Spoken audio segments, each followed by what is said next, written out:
사랑하는 성도 여러분, 오늘 우리가 함께 읽었던 본문은 이 아름다운 구원의 완성, 대속의 은혜 속에 구원받은 믿음의 공동체, 그들이 바로 이 땅에 하나님의 성령의 강림으로 가장 귀한 교회를 세워주심의 가장 기초를 쌓고 있는 모습을 보여줍니다.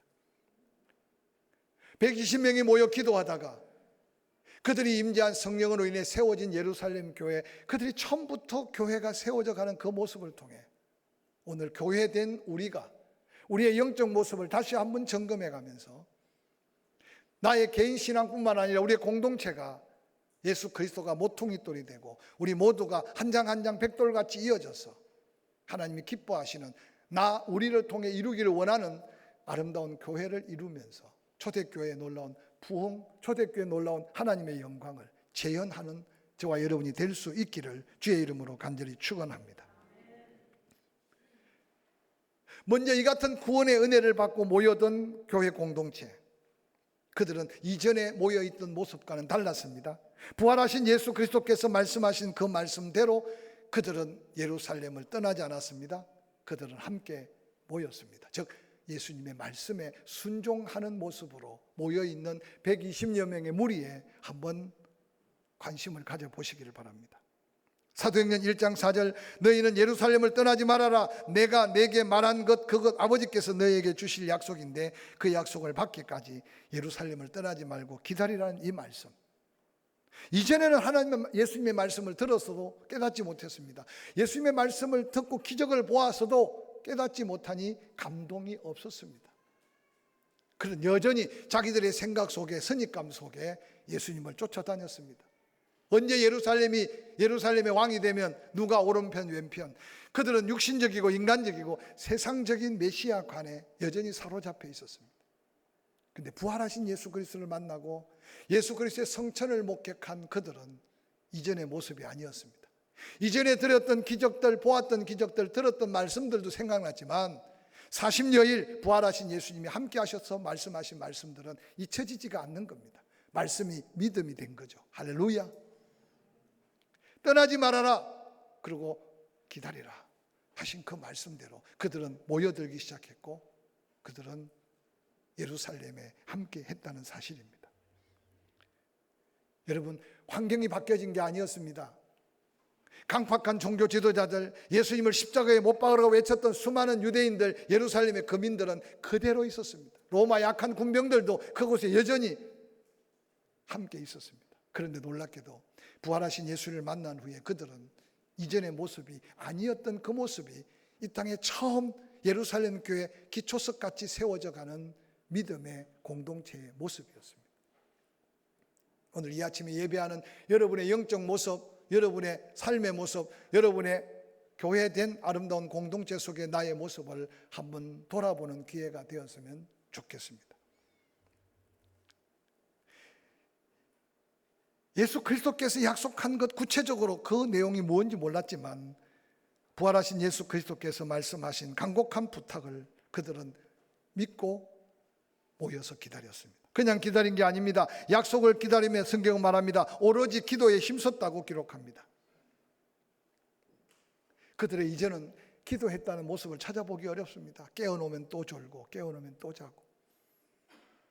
예수님을 따랐던 제자들 기적을 보면서도 수험 어려움을 당하면서도 그들 스스로 하나님께 도움을 구하거나 예수님께 도움을 구한 적이 별로 없습니다. 기도해야 할 때를 분별할 수 없었습니다. 기도해야 할 때를 분별할 수 있는 게 믿음입니다. 이전의 제자들은 기도할 때를 분별하지도 못할 뿐만 아니라 기도해야 될 때 기도하지 않았습니다. 그런데 놀랍게도 부활하시고 승천하신 예수 그리스도를 만난 제자들은 한 명, 두 명 마가다락방에 모였습니다. 하고 싶은 말들이 얼마나 많았겠습니까? 각자 부활하신 예수를 만난 흔적도 달랐습니다. 그 가운데 도마는 부끄럽게 구원을 받지 않았습니까? 가룟 유다에 대해서도 따지고 할 말이 많았을 겁니다. 베드로가 3번 부인한 것 가지고 때로는 조롱할 수도 있었을 겁니다. 그런데 놀랍게도 부활하신 예수를 만나고 승천한 예수를 만난 마가다락방에 모인 그들은 그 성경 어디를 살펴도 인간적인 말로 따지고 아니면 판단하고 헤아림이 아니라 한 명, 두 명 모여드는 쪽쪽 그들은 오로지 기도하는데 전념하고 있는 모습은 이전의 모습과 달랐던 그들의 모습이었습니다. 그들 숫자 120명 묵묵히 약속 하나를 붙들고, 아니 예수님의 말씀이 믿음 되어서 그 믿음을 붙들고 이제는 기도해야 될 때구나, 그 때를 분별할 수 있는 놀라운 믿음의 모습이 오늘 마가다락방에 120명이 모여있는 그들의 모습이었습니다. 예수 그리스도를 믿고 구원받은 성도, 믿음의 성도에게 기도보다 더 위대한 삶의 도전, 삶의 행동은 없을 것입니다. 뿐만 아니라 우리가 하나님께 받은 은혜 중에 기도의 응답보다 더 큰 은혜가 또 무엇이 있겠습니까?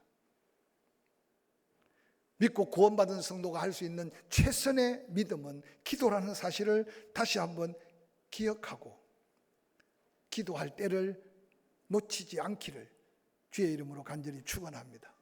기도할 때를 분별했다면 기도하는 저와 여러분이 될 수 있기를 주의 이름으로 간절히 축원합니다. 함께 모여서 120명이 뜨겁게 기도하고 있는데 그 가운데 놀랍게도 베드로가 먼저 감동을 받았습니다. 베드로가 받은 감동은 오늘 본문 앞서 사도행전 1장을 보니까 가룟 유다가 예수 그리스도를 팔고 회개할 기회를 놓쳐버리고 스스로 목매어 죽어버렸습니다. 예수님이 12명을 제자로 부르신 것은 특별한 목적도 있고 그 12이라는 숫자는 완전한 숫자입니다. 누구의 잘못을 따지기 전에 가룟 유다가 한 명 빠짐으로 12명이 11명이 되어버렸습니다. 그때 모여있는 사람들 가운데 베드로가 말합니다. 예수님이 12를 뽑을 때는 그 중요한 의미가 있는데 안타깝게도 가룟 유다는 회개치 못하고 스스로 그 귀한 사명을 버렸다. 내가 기도하는 중에 우리가 약속한 것을 기다리되 우리가 준비된 모습을 보여두지 않겠느냐. 우리 가운데 예수와 함께 우리와 함께 다녔던 믿음의 사람을 뽑아서 12명을 채우자. 그래서 그 가운데 요셉이라는 사람과 마띠아라는 사람을 세워놓고 기도하기 시작했습니다. 그러고는 그 가운데 마띠아가 뽑혔습니다. 초대교회 성령에 사로잡히고 은혜에 사로잡히고 부활하신 예수의 말씀에 순종했던 제자들의 그 모습, 오늘 한국 교회가 다시 한번 도전해야 될 교회의 가장 근본적인 영적인 모습이라는 사실을 기억하시기를 주의 이름으로 간절히 축원합니다. 성경 그 어디에도 뽑혔다고 교만했거나 뽑힌 데 탄력됐다고 시험 든 일이 없는 초대교회 성령의 역사함 속에 이루어져가는 이 역사를 우리가 사모해 가면서 오늘 약속한 성령을 기다리고 있는 예루살렘 교회, 어떤 면에서 창립 멤버, 이 지구촌의 교회의 가장 아름다운 모습으로 교회를 기초석을 놓고 있는 그들의 모습을 한번 묵상해 가면서 여러분 개인뿐만 아니라 우리 교회 공동체가 다시 한번 회복으로 나아가는 거룩한 도전이 이 말씀 속에 있기를 주의 이름으로 간절히 축원합니다. 들으면 잊어버리고 들으면 깨닫지 못했던 말씀들이 깨달아지는 게 은혜고 깨달아지는 대로 순종하는 그들의 모습 속에 우리의 믿음의 새로운 은혜가 넘쳐나기를 주의 이름으로 간절히 축원합니다. 떠나지 말라고 하니까 떠나지만 하는 게 아니라 그들은 모여서 오로지 기도하기에 힘쓰고 있는 그들의 영적 모습이 우리의 삶의 어떤 모습으로 도전되든지 간에 개인이든 교회 공동체든 기도해야 될 때를 분별하고 기도해야 될 때 함께 기도할 수 있는 포항침례교회 믿음의 공동체가 되기를 주의 이름으로 간절히 축원합니다. 기도하던 중에 베드로가 감동받은 대로 우리의 부족함을 채워가면서 하나님의 은혜가 응답이 하나님의 놀라운 새로운 사명이 주어지는 이 거룩함에 나아가는 이 걸음을 함께 배울 수 있었으면 좋겠습니다. 마띠아를 뽑아서 하나가 비었던 12명을 온전하게 하는 그 순간, 그때가 오늘 사도행전 2장 1절 오순절 날이 이름에 유월절을 보내고 예수님이 40일 후에 즉 7번의 안식일을 보내고 7번의 안식일 토요일이 지난 그 다음 바로 주일날이 50일이 되는 오순절 날입니다. 이스라엘 백성들은 훗날 오순절을 맞이하면서 큰 은혜를 입습니다. 이른 비와 늦은 비의 은혜 속에 아름다운 열매를 거두어 첫 이삭을 하나님 앞에 감사로 드리는 놀라운 고백이 바로 훗날 그들이 드렸던 오순절날, 근데 놀랍게도 하나님께 받은 은혜, 그 은혜가 하나님의 모든 것임을 고백하며 감사하는 그날에 하나님은 놀라운 성령을 보내주셨다는 사실은 또 다른 은혜의 의미가 있지 않는가 생각해 봅니다.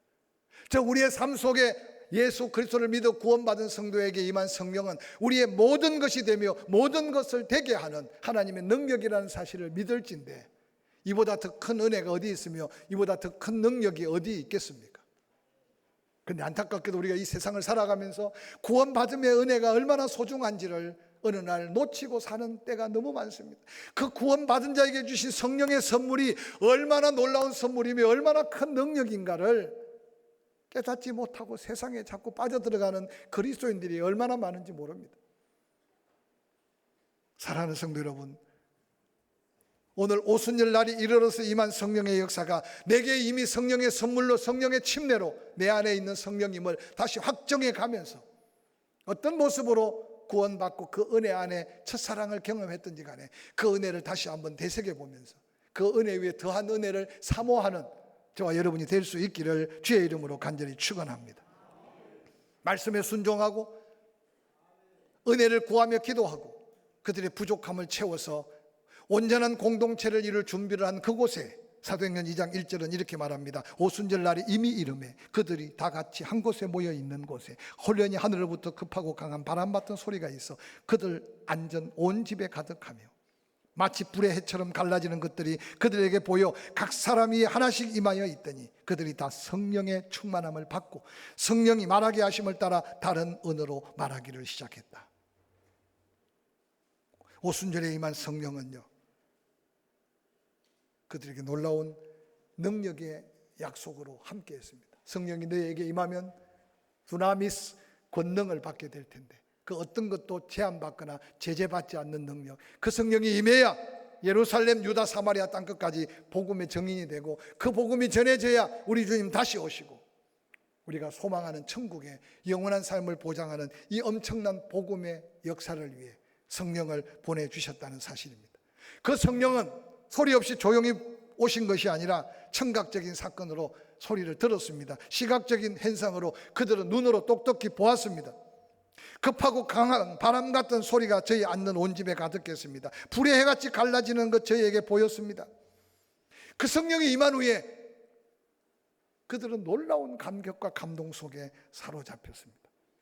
그 성령의 역사가 얼마나 강력했던지 구경꾼들이 모여들어 하는 말이 사도행전 2장 12절 다 놀라며 당황하여 서로 말하되 이 어찌된 일인가 하며 또 어떤 이들은 조롱하여 이르되 그들이 세술에 취하였다 하였다고 기록합니다. 예루살렘의 구경꾼들이 보니까 그들이 생전에 보지 못해서 보지 못할 수밖에 없죠. 성령의 임재함이 이 땅에 일어난 처음이니까. 성령의 권능을 받자마자 그 가운데 베드로가 호련히 일어납니다. 사도행전 2장 36절 이스라엘 온 집은 확실히 알아라 너희가 십자가에 못 박은 이 예수를 하나님이 주와 그리스도가 되게 하셨다. 성령 받기 전에는 계집종 하나가 물을 때 저주하며 도망갔던 베드로인데 성령 받고 나니까 그 엄청난 확신과 감격 속에 그 포악한 종교 지도자들, 그 완악한 예루살렘의 거민들 앞에 확실히 알아라 너희가 십자가에 못 박으라고 외치며 십자가에 못 박은 그 예수를 하나님이 약속대로 주가 되셨다. 그리스도가 구원자가 되게 하셨다. 베드로의 이 강력한 말씀이 얼마나 강력했던지 그 말을 듣는 사람들이 마음의 찔림을 받습니다. 그리고 베드로와 다른 사도들에게 묻습니다. 형제들아 우리가 어찌하면 너처럼 우리가 어찌하면 너희들처럼 구원을 받을 수 있느냐. 베드로가 그에게 말합니다. 너희가 회개해라. 그리고 각각 예수 그리스도의 이름으로 침례를 받아라. 그리고 제사함을 받아라. 그리하면 우리가 받은 성령 너희에게도 선물로 주실 것이다. 할렐루야. 우리가 성경 이야기를 읽는 것처럼 읽으니까 그런데 여러분 이 사건이 그리 오래된 사건이 아니에요. 예수님이 십자가에 달려 돌아가신 지 40일이 지난 후에 시간이 사람을 바꿔놓는 게 아니에요. 환경이 사람을 바꿔놓은 게 아니었어요. 바로 약속한 말씀을 믿고 사모함으로 기다린 성령이 임하는 순간 그들은 이전의 베드로가 아니었고 그들의 이전의 그리스도인들이 아니었던 바로 예루살렘 교회의 모습을 생생하게 보여주는 이유가 무엇이겠습니까? 39절 이 약속은 너희와 너희 자녀뿐만 아니라 모든 먼데 사람 아시아 존까지 또 우리 하나님이 얼마든지 부르시고자 하는 자들에게 이 약속은 그대로 동일하게 은혜로 임한다. 여러 말로 확정하고 권하여 이르되 너희가 이 패역한 세대에서 구원을 받으라 하니 그 말을 받은 사람들은 침례를 받으며 이날에 예루살렘에 등록한 성도가 3,000이나 더했다고 기록합니다. 그 짧은 시간에 120명이 모여서 말씀에 순종하고 기도하며 그들의 부족함을 채워 기도하는 그 순간 임한 성령은 약속대로 그들을 권능 있고 능력 있는 그리스도인으로 세워가며 하나님의 영광을 드러내고 있습니다. 만물이 약동하는 봄에 가지가지마다 꽃이 피고 그곳에 열매가 맺히고 여러분 가장 아름다운 5월을 눈앞에 두고 있습니다.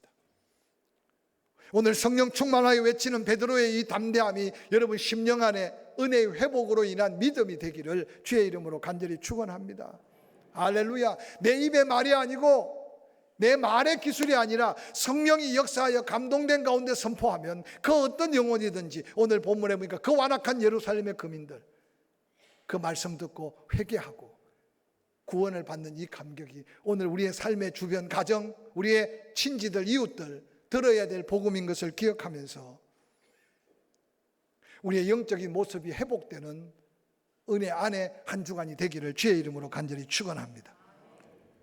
사도행전 2장 41절에 이렇게 기록합니다. 그 말을 받은 사람들이 침례를 받으며 이날에 성도의 숫자가 3,000이나 되었다. 사도 3,000명이 120이 3,000명이 되었습니다. 그리고 42절 그들이 사도의 가르침을 받았다. 서로 교제하고 떡을 떼며 오로지 기도하기에 더욱 힘썼다. 예수님이 이 땅에 오셔서 가르치셨습니다. 선포하셨습니다. 그리고 고치셨습니다. 가르침을 받은 그들의 모습은 어땠습니까? 사도행전 2장 24절 가르침을 받자마자 그들은 서로 교제했다고 성경에 기록합니다. 오늘 한국 교회가 가장 시급하게 회복해야 될 것은 말씀은 많이 선포돼요. 듣는 말씀을 듣고 아멘은 해요. 근데 그 가르침 이후에 그 가르침으로 행동적 변화, 영적인 삶의 변화가 필요한데 오늘 예루살렘 공동체는 가장 먼저 교제가 회복됐어요. 여러분 어떤 모인 공동체든지 간에 그 공동체가 성공적인 모습을 가지려면 서로 교통하는 것이 얼마나 중요한지 모릅니다. 그래서 교회는 성도 간의 교제가 없이는 교회의 공동체를 온전히 건강한 교회를 이룰 수 없습니다. 왜냐? 그래서 예수님은 교회가 당신의 몸이라고 말하셨습니다. 당신은 머리가 된다고 말했습니다. 또한 교회는 건물로 비교할 때 예수님은 모퉁이 돌이 되어서 그 예수님의 모퉁이 돌로 이어서 하나하나 백돌이 쌓여져서 건물이 완성되듯이 그런 아름다운 조화를 이루는 것이 이 땅에 세우신 교회의 아름다운 모습이라고 증거하고 있습니다. 예수님은 그렇게 말합니다. 내가 너희를 사랑한 같이 너희도 서로 사랑해라. 하나님을 사랑하느냐? 내 이웃을 내 몸같이 사랑해라. 이것이 율법의 완성이다. 이것이 가장 큰 계명 중에 계명이다 라고 가르쳤습니다. 조심스럽지만 이 아침에 도전합니다. 사랑받은 것에 대한 부담이 있습니까? 누구인가 잊을 수 없는 사랑의 은혜를 기억하고 있는 사랑이 있는가 말입니다. 또한 사랑해야 될 거룩한 부담 속에 그 부담을 갖고 사는 사랑이 있습니까? 용서해야 되는데 용서하기 위해서 사랑하려고 몸부림치는 사랑, 좀 더 가까워지고 좀 더 나누고 좀 더 섬기기 위해서 사랑하고 싶어하는 몸부림치는 마음. 그런데 현대 그리스도인들의 가슴 속이 냉랭해지는 이유는 가장 중요한 십자가 사랑이 식어져가고 받은 사랑도 잊어버리고 사랑해야 될 사랑도 놓쳐버려요. 예루살렘에서 여리고로 강도 만난 자, 제사장의 직분이 그를 불쌍히 여길 수가 없었어요. 가장 가까운 친구인 줄 알았어요. 가장 가까운 이웃인 줄 알았어요. 성전에서 늘 주여 주여 하는 레위인들, 그들은 저절로 와서 도와줄 줄 알았어요. 가장 가까운 이웃인 줄 알았는데 그들은 외면했어요.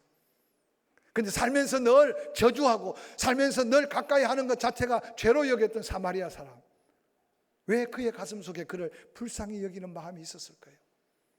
예수님은 오만방자한 종교 지도자들, 오만방자한 유대인들을 향하여 너희는 유대인들만 너희의 이웃이라고 생각하느냐? 유대인으로서 강도 만난 그의 곁에 너희가 그렇게 저주하고 멀리했던, 멸시했던 사마리아인이 돕고 있는데 그 강도 만난 자의 진정한 이웃은 누구라고 생각하느냐? 오늘 우리는 성경을 읽고 이야기하지만 그 당시 그들이 들었던 예수님의 말씀은 엄청난 충격이고 도전이었을 겁니다.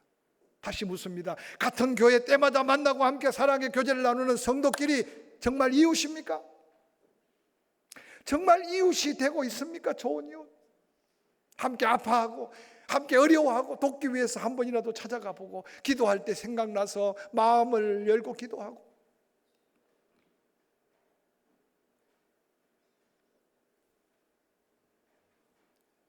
아름다운 교제의 회복은 내 심령의 회복뿐만 아니라 교회 공동체의 회복이고 하나님의 영광으로 이어지는 믿음의 승리라는 사실을 기억하시기를 주의 이름으로 간절히 축원합니다. 사도들의 가르침을 따라 그들은 떡을 뗐습니다. 여기 떡을 떼는 것과 마지막 46절 7절에 나오는 집에서 또한 떡을 떼는 것과는 차이가 있다고 말합니다. 예수 그리스도의 십자가의 죽으심을 그들은 목격했잖아요. 부활하신 예수를 만났잖아요. 약속대로 성천한 예수님을 봤잖아요. 예수님이 기념하라고 한 떡을 떼고 잔을 나누라고 했던 것들을 그들은 잊지 못해요. 그래서 그들은 성전에 모일 때마다 사도의 가르침을 따라 그 예수 그리스도 나를 위해 지키셨구나, 나를 위해 흘리신 보혈 찬송만 불러도 지금의 가슴이 막 점여오는 이 감동을 다시 회복해야 되지 않겠느냐 그 말이에요. 초대교회는요 모일 때마다 성찬식을 했다는 거예요. 오늘 우리는 그게 거추장스럽거나 때로는 불편해서 어떤 때는 절기 때마다 하고 있지만 우리는 마음으로도 그 떡을 나누고 그 떡을 떼는 저와 여러분이 될 수 있기를 주의 이름으로 간절히 축원합니다. 뿐만 아니라 그들은 사도의 가르침을 받아 오로지 기도하기에 힘썼다고 말했습니다. 이미 예루살렘 교회는 성령 충만해요. 이미 사도들이 표적 기적을 통해 엄청난 하나님의 영광이 가득했어요. 그런데도 말씀을 듣는 순간 기도가 되고 사랑을 나누는 순간 더 가슴이 뜨거워지고 그러고는 기도하라고 하지 않아도 그들은 기도할 때 기도하는 은혜를 사모하고 있는 것을 볼 수 있습니다.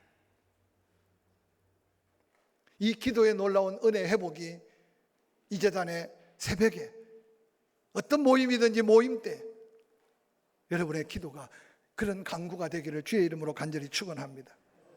그렇게 사도의 가르침을 받아서 서로 교제하고 떡을 떼고 그리고 기도하기에 힘쓸 때 그들의 삶에는 엄청난 변화가 일어났습니다. 생활 속의 변화. 44절 믿는 사람이 다 함께 있어 모든 물건을 서로 통용합니다. 재산과 소유를 팔아 각 사람의 필요를 따라 나누어 줍니다. 날마다 마음을 같이하여 성전에 모이기를 힘쓰고 집에서 떡을 떼며 기쁨과 순전한 마음으로 음식을 먹습니다. 하나님을 찬양합니다. 이들의 모임을 바라보고 예루살렘에 사는 온 백성들이 칭송합니다. 부러워합니다.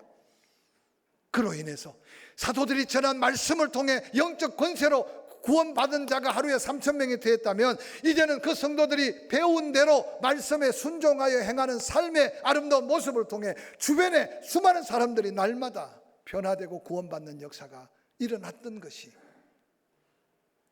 복음의 감격 속에 구원의 은혜 속에 하나님이 역사한 더한 은혜의 역사의 현장을 사도행전은 우리에게 소개하고 있습니다.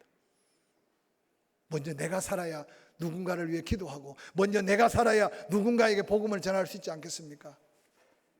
이 한 주간 고단송계를 보더라도 이 한 주간 하나님의 창조의 섭리를 경험하며 내가 이전에 구원받았던 그 감격을 조금이라도 회복하려고 회상할 때마다 잃어버렸던 혹이라도 놓치고 있는 기쁨, 감격, 감사, 찬양, 할렐루야! 그 은혜가 회복될 수 있기를 주의 이름으로 간절히 축원합니다. 아마 생각해 보면 이전에 어떤 분은 주로 기도원에 가서 회개 많이 하잖아요.